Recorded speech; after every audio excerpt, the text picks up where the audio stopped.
Yeah, hey guys, I'm here with Terrence Smith in the top left corner there, my former teammate at also Roughnecks, currently playing with Michigan Stars in the NISA. And we have Mitch Sowersby here. He's the head coach at Mid-America Christian. And man, great to have you on this podcast today. Perfect. I'm happy to be here. Thank you for inviting me on. Yeah, no, appreciate it. And Terrence, thanks for signing on with me today. Thanks for having me. Let's get it started. Yeah, quickly, I want you guys to just kind of introduce yourselves to the community. So if we could start basically with you, Terrence, if you could give a quick briefing, then I could go into Mitchell. Okay, hey, I'm Terrence Smith. I played in Oklahoma for Northeastern State University collegiately. I'm from Canada. Also played with Toronto Lynx growing up, Toronto Lynx Academy. Then I went on, played in Mexico for a little bit. Then I went to Tulsa Roughnecks in the USL. And currently I'm in Michigan, Michigan Stars in NISA. So. Yeah, okay, perfect. And yeah, I guess, Mitchell, we both want to be able to get on this call with you because obviously, we work with a lot of the younger players and getting recruited into university and colleges across North America. And we know about how great your program did last season. So we're a pleasure to be able to have this conversation with you. Yeah, no, perfect. Appreciate you guys. So I'm Mitchell. I'm the head coach at Mid-America Christian University. Last year finished the season 23-1. I think we smashed every record going. I actually played for Rogers State. That was a big rival of Terrence's team. They still are both in the same conference now, which makes it even more interesting for them. But yeah, happy to be here and let's get into it. Yeah, no, 100%. So how was the team so successful last season? What do you think was the biggest shift to be able to help you guys? Yeah, so it's a good question. I think one thing that definitely helped us is a little quick backstory on it. Myself and my assistants were brand new to the team, came in mid-summer, so kind of all the recruitment was done. The team was returning. Thankfully, we walked into a team that the recruitment was pretty good. The team returning was pretty good, and for us, it was just about kind of when we got into pre-season, building the trust quickly with the team, creating a culture where everyone was for the team and not for themselves. And then we like to give the players a lot of freedom. We have some principles that we want to stick to, but they have the freedom to move where they want and do what they want. And I think they just enjoyed it. And I think when you enjoy your football, I think you can find you can play at your best level. So they definitely enjoyed it. They definitely bought in quickly. But I think from top to bottom, we had a team that just wanted to win. So everything we did in practice, in games, it was just, we wanted to win. We wanted to compete. We lost 3 games and they're probably the biggest lessons we had. And obviously we needed them. But then next year, we're looking to just keep building on that. We think we've added even better players to come in, challenge the starters. So we're looking to build on it. But I think in college especially, one thing that was successful is we had a really good team off the field. In terms of getting the classes, doing good, getting good grades. I mean, when we played in the final in the NCCAA, I think on our starting 11, there was 8 4.0 students in the starting 11. Yeah. So I think for that, it just, if you can take care of a lot of things off the field, it kind of takes that stress off you. And when you've got less stress on your shoulders and you don't have things to worry about, again, you can just play with a smile on your face, and that's when you can find you can beat your best. So I think it was a lot of things added up, but I think when you get that momentum and we just kept going and going and going, and I think definitely helped. Yeah, no, that's awesome. So maybe for the viewers who don't know, could you explain more about what division you guys play in the league? For those who don't understand, because I know people know about NCAA, they know about certain leagues, but if you could tell them more. Yep. So we compete in the NAIA league, and also we're a Christian school, so we also get the benefit of being a member of the NCCAA, which is the National Christians kind of association. So we get a double whammy of what we can do. But the NAIA league, it's very, very strong.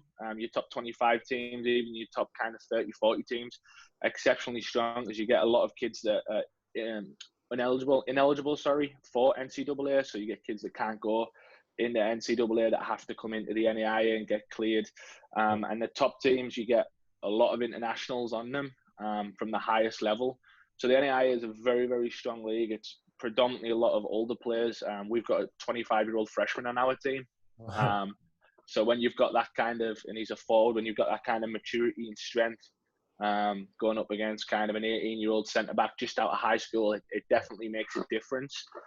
So the NAIA is very strong. We played in total. We played 3 NCAA teams in the NCCA national tournament, beat all of them. And then pre-season, we played a couple of NCAA teams and beat both of them. So I think NAIA gets overlooked at times, but it's definitely a strong competitive league. And I would like to see the top 10 teams compete against any of the other top 10 teams and see what happens. Yeah, that's what me and Terrence were talking about earlier. Who do you think would win if the top 10 NAA teams play the top 10 NCAA teams? I think it would be close. I think maybe it's the top 10 Division 1 NCAA teams would probably win it come at the end.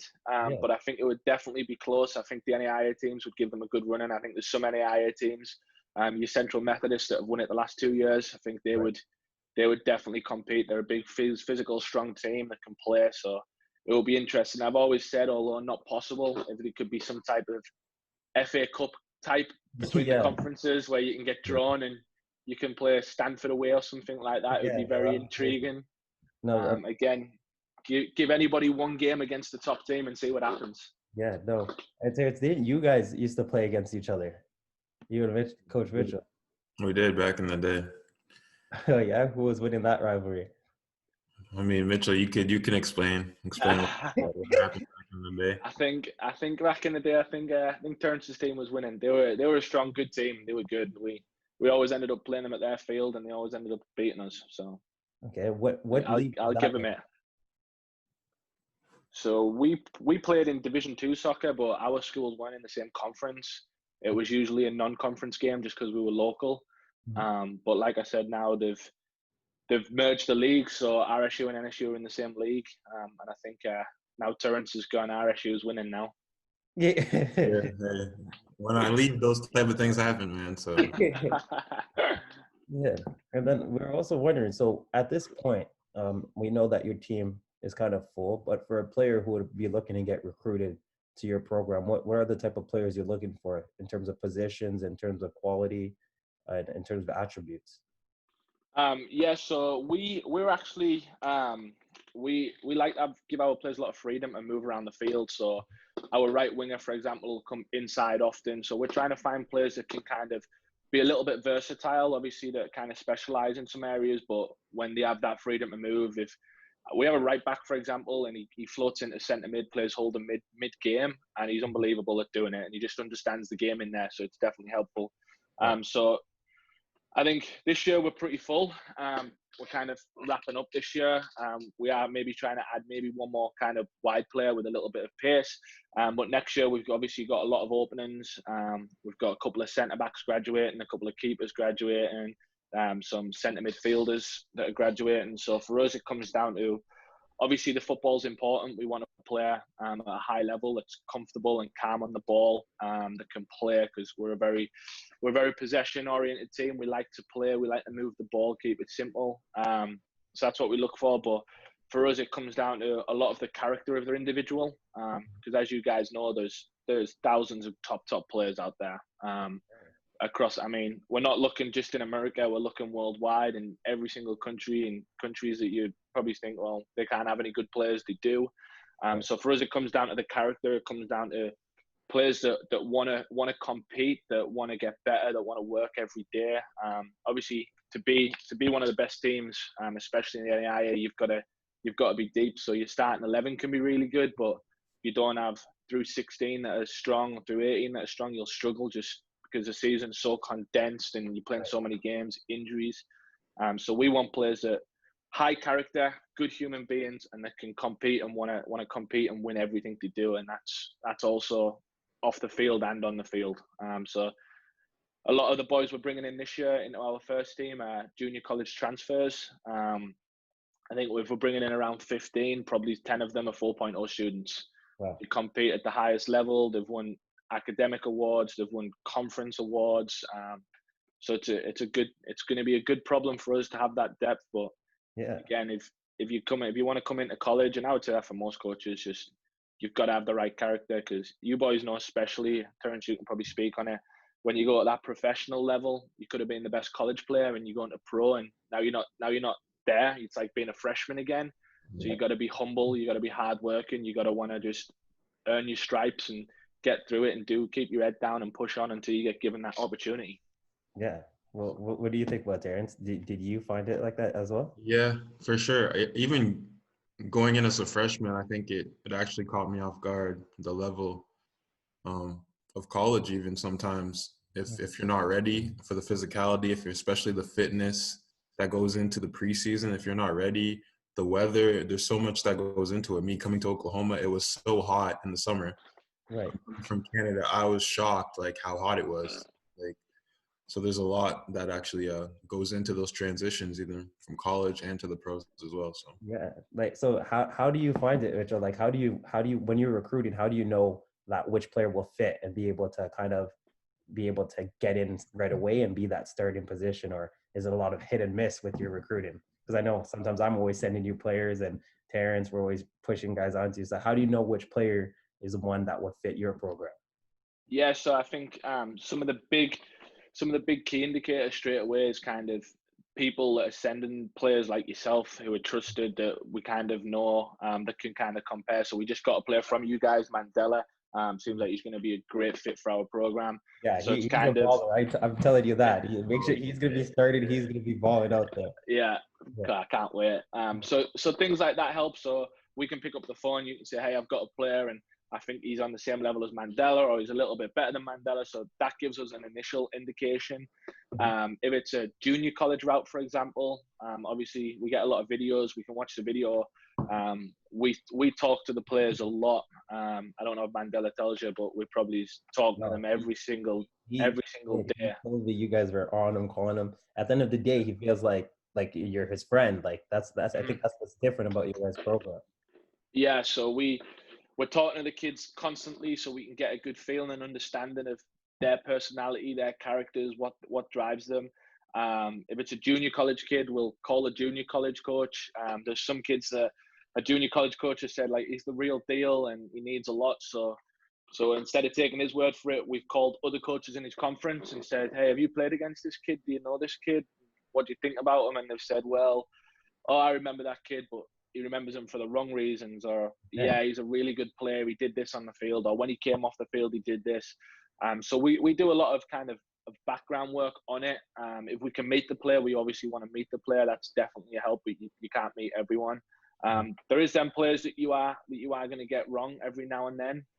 But I think on the whole, I think we want to get a lot of them right. But it's a lot of just like background checks and being like a detective to figure these kids out, talking to them constantly. Social media, I follow every single player on social media. Like hey, guys out there, watch your Instagram. Yeah, social media tells you a lot about players. The social media, we'll follow them on our social media accounts, and I'll follow them personally. And it's not because we want to be police to them, but when you come into MacU, you're representing us, you're representing our culture, what we stand for, what we want you to become when you leave. We want you to get good jobs. We want you to be pros. And if your social media is something different, and I've seen too many people get turned away because of it. I've seen lots of people not get jobs because of it. I've seen people in jobs get fired because someone's gone back like 5 years into their social media. So it's a real thing, but I've answered that question a long way, but we do a lot of background check to find out a right player. And that's perfect. And me and Terrence also want to touch on, you brought it up about you're trying to set these guys up to go pro. And I know sometimes you speak with OPSM in terms of the agency standpoint when you feel you have a player to go pro. How do you guys prepare a player, for example, of Terrence coming in as a freshman? How do you guys make sure that player has that pathway to pro, being in your program? Yeah, so when the players come in, obviously you get a lot of players that say I want to go pro. When they come in, I want to go pro. I want to go pro. So the first thing we do is kind of set it out to them of what it takes to go pro. Because I'm sure you guys can attest, going pro isn't just simple. But if you put in the hard work and you're dedicated to it, you can. So that's all facets of what you're doing. That's your nutrition, your practicing, when we're not there in summer, what are you doing? Are you keeping in condition? So we kind of go through all that information with them of what it looks like and what it takes. And then obviously as they're in the program, we're developing them on the field. We want them to take care of everything off the field. And I tell players, I'm very honest with players. I'll say, if you don't have the right character and you're not respectful and you're not humble, and a pro coach calls me, I'm not putting my name on you. You've got to do things right, and I'll call every coach in the country for you. And then in terms of obviously once we do that, we're developing them on the field. We're trying to get them better, trying to get them ready for the next level. Physically trying to prepare them as well. Mentally trying to prepare them. And then it comes down to people like yourself that we're in contact with, calling you guys. Do you have any spots? Oklahoma Energy, a local team with us. They play us in the spring now. Their head coach is coming on to talk to all of our boys next week. Okay. And then we've got other contacts. My assistant coach, Danny, he's got a really, really good friend in the USL who knows pretty much everyone around the world. So when we get the players that want to do it and they're the right fit and we're confident in them, we'll push them and we'll call people and we'll help them as much as we can. And we've got a good group coming up now that want to go pro. A lot of internationals, a lot of them say they want to go back home, go back to Germany, for example, and play pro, and they already know some teams lined up. Okay. And then if it's like that, if they say, hey, I know someone, then we're just there as reference. Hey, if they need to call us, let us know. But some of them say, I've got it sorted. Yeah, like, okay. Sometimes it's just a reference what you need. Yeah. That's it. And I know, Terrence, for you, how was it finding that transition from college to pro? Did you have a program like at Mid-Christian where you actually are set up to actually go pro? Are you asking me right now? Yeah. For me, the route wasn't very clear at all. As you can see now, there's so many different leagues. USL is a lot bigger. In Canada, there's now the CPL and also NISA as well. So I personally didn't have that good of a structure back then because no one from my school was really trying or thinking that. Not to say that's good or bad, because everyone has their own and dreams and ambitions and careers. They don't have to play pro if you play college, but right. I didn't have that structure, so that's great that those guys have that structure in place.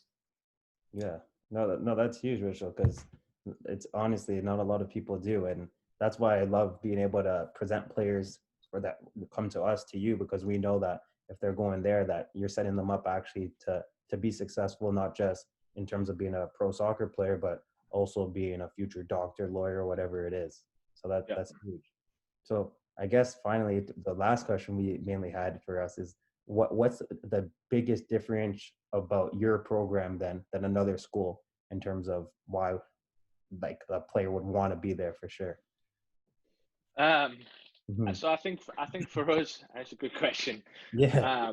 I think for us, one of the things we won't say, we don't lie to kids. We're very honest. We don't have some of the facilities some of the bigger programs have. We don't have the indoor gyms that some of the other facilities have. What we do have is what we need. We're very content with it. Our school's building and adding. But I think one of the big things about us is on our coaching staff, we truly care for our players. We know every single player from top to bottom, inside and out, about their family, about their life, what they want to do. Not all the boys want to go pro.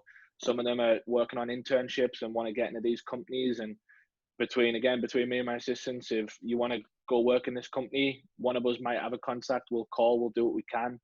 But I think it's just about, we make sure we involve our players in everything we do. We're not the people that say, hey, come and chat to us and we'll listen. And then when they get there, you close the door in their face. We let them in. We talk to them. We're friends with them, but we also understand that kind of line of where they need to be, and they understand that too. So we are really close, and we want to win in everything we do. And that shows, and that starts from the top down. And I think the last thing is, we preach kind of our standards and our cultures to the boys and what we expect, but we make sure that we demonstrate it as well. We don't just say this is what it's going to be and you do it. We make sure that if we say something, that we're doing it right from the start. So I think that's one of our big assets. And then I would recommend, if anyone wants to come and watch us play or watch us online, that they watch us play. Because I think when you see us play, normally when people see us play now, they're like, yeah, you're a good school. That's where we want to be. So. Well, I know that's why OPSM's got in there. But Terrence, did he sell you? Would you go to the school?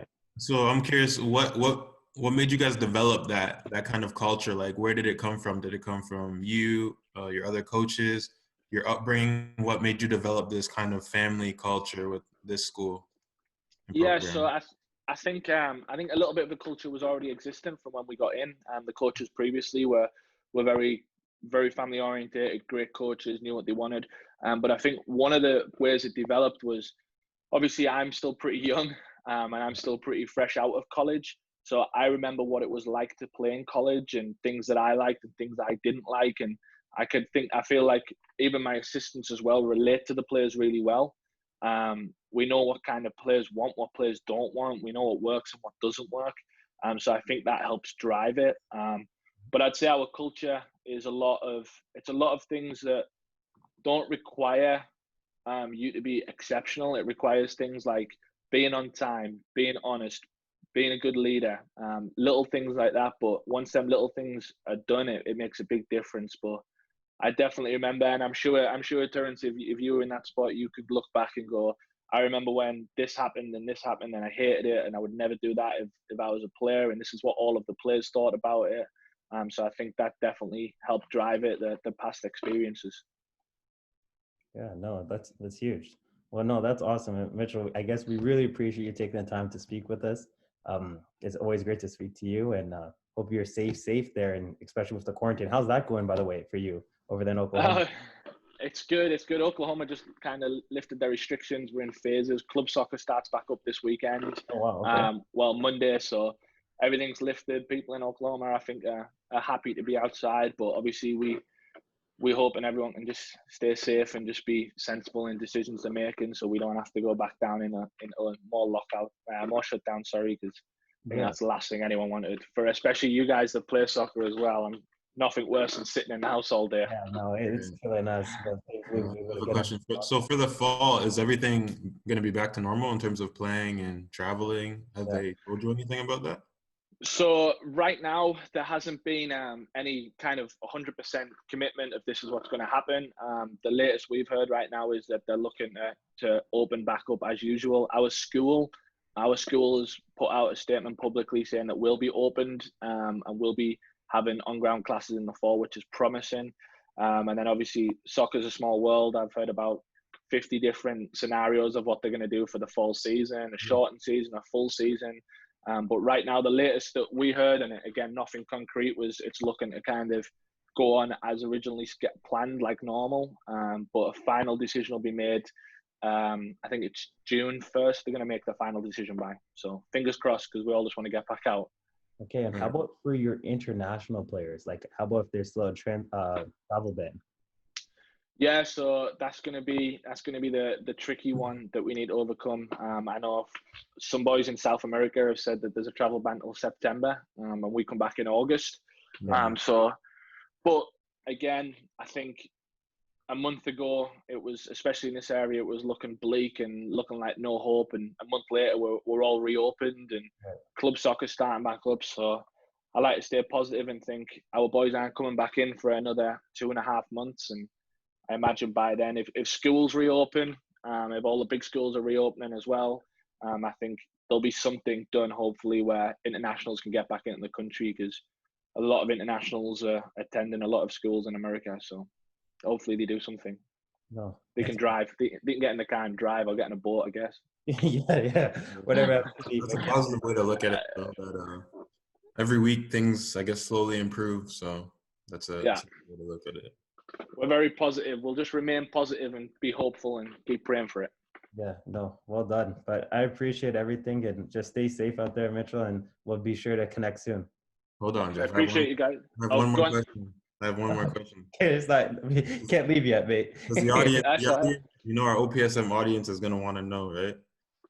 So, how tough was it playing against me? How hard was it? Like our young kids want to know for like Yeah. younger kids. Nah, you were a solid defender. Was forgotten his name. Was the other kid Canadian centre half? Did he play Yeah, alongside you? yeah, he did, Eric.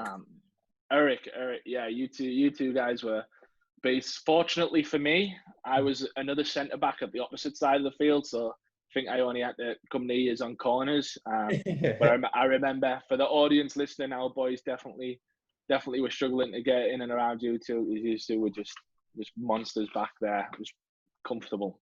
So. Oh, Mitch, why do you have to boost his confidence now? It's the truth, Jeff. It's the truth. He's a truth teller. He's an honest guy. He's an honest coach. That's why players should go there. He's honest. I never know. I'm hoping might get another little signing on fee somewhere, and he might let me know because of this. Terrence is gonna be promoting the program now after that. Yeah. Nah, he was a solid player for sure. Yeah, no, awesome. Terrence, so we're good to end on that? Yeah, we're good. I just have one question. All right, guys. Just say. All right. Appreciate you guys. Thank you. All right. See you, man.